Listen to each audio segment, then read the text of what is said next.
जय जय श्री राधे। ठाकुर जी के श्री चरणों में आप सभी भक्तों का स्वागत है। तो आज जानते हैं कि हमारे श्री कृष्ण कन्हैया कैसे बन गए।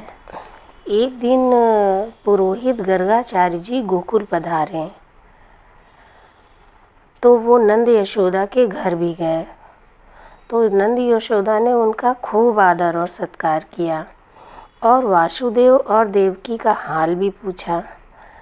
फिर उनसे पूछा कि आप यहाँ क्यों आए हैं।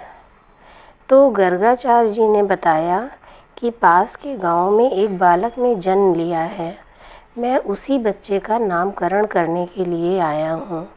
बस रास्ते में तुम्हारा घर पड़ा सो मिलने के लिए आ गया। यह सुनकर नंद और यशोदा ने बहुत अनुरोध किया कि बाबा जी हमारे भी बच्चे का नामकरण कर दीजिए। गर्गाचार्य ने कहा नहीं नहीं, मैं तुम्हारे बच्चे का नामकरण बिल्कुल नहीं कर सकता, क्योंकि तुमको कोई भी काम साधारण तरीके से करना आता ही नहीं है। हर काम तुम ज़ोर शोर से करते हो, सबको बुलाकर और बताकर करते हो। अगर कंस को पता चल गया कि मैंने तुम्हारे बच्चे का नामकरण किया है तो वो तो मेरा जीना ही मुहाल कर देगा। नंद बाबा कहने लगे नहीं नहीं गर्गाचार्य जी, मैं ऐसा कुछ भी नहीं करूँगा। बिल्कुल चुपचाप आप गौशाला में चलकर मेरे बच्चे का नामकरण कर दीजिए, मैं किसी को भी नहीं बताऊँगा। तब जाकर कहीं गर्गाचार्य जी तैयार हुए। जब रोहिणी ने सुना है कि कुल पुरोहित आए हैं तो वो उनका गुणगान गाने लगी। यशोदा जी बोली, गर्ग अगर इतने ही बड़े पुरोहित हैं तो ऐसा करो हम अपने बच्चे बदल लेते हैं, तुम मेरे लाला को और मैं तुम्हारे पुत्र को लेकर जाऊंगी। देखती हूँ कैसे तुम्हारे कुल पुरोहित सच्चाई जानते हैं। माताएं परीक्षा पर उतर आईं। बच्चे बदल कर गौशाला में पहुँच गईं। यशोदा के हाथ में बच्चे को देख गर्गाचार्य जी कहने लगे, ये रोहिणी का पुत्र है, इसलिए इसका एक नाम रोहिणी भी होगा और अपने गुणों से ये सबको आनंदित करेगा। तो एक नाम राम होगा और बल में इसके समान कोई नहीं होगा, तो एक नाम इसका बल भी होगा, मगर सबसे ज़्यादा लिए जाने वाला नाम इसका बलराम होगा।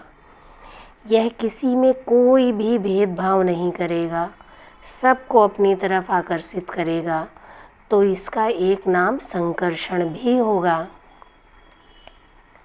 अब जैसे ही रोहिणी की गोद के बालक को देखा तो गर्गाचार्य जी मोहनी मूर्तिया में खो गए और अपनी सारी सुधि भूल गए। खुली आँखों से प्रेम समाधि लग गई। गर्गाचार्य ना बोलते थे ना हिलते थे, ना जाने इस तरह कितने पल निकल गए। यह देख बाबा यशोदा घबरा गए और हिलाकर पूछने लगे, बाबा आपको क्या हो गया? बालक का नामकरण करने आए हो, भूल तो नहीं गए? यह सुन गर्गाचार्य जी को होश आया और एकदम बोल पड़े, नंद तुम्हारा बालक कोई साधारण इंसान नहीं है। यह कहते हुए जैसे ही उन्होंने उंगली उठाई तभी कान्हा ने आँख दिखाई। कहने वाले थे गर्गाचार्य जी की यह तो साक्षात भगवान है। तभी कान्हा ने आंखों ही आंखों में गर्गाचार्य को धमकाया, बाबा मेरा भेद नहीं खोलना, मैं जानता हूँ यहाँ दुनिया भगवान का क्या करती है, उसे पूछकर अलमारी में बंद कर देती है, और मैं यहाँ अलमारी में बंद होने नहीं आया हूँ, मैं तो माखन मिश्री खाने आया हूँ, माँ की ममता में खुद को भिगोने आया हूँ। अगर आपने भेद बदला दिया मेरा तो मेरा क्या हाल होगा ये मैंने तुम्हें समझा दिया है। मगर गर्गाचार्य मान नहीं पाए। जैसे ही दोबारा बोले ये तो साक्षात, तभी कान्हा ने फिर से धमकाया, बाबा मान जाओ नहीं तो जुबान यहीं रुक जाएगी और उंगली उठी की उठी रह जाएगी। यह सारा खेल आंखों ही आंखों में हो रहा था। पास बैठे नंद यशोदा को कुछ न पता चला अब गर्गाचार्य बोल उठे, आपके बेटे के नाम अनेक होंगे।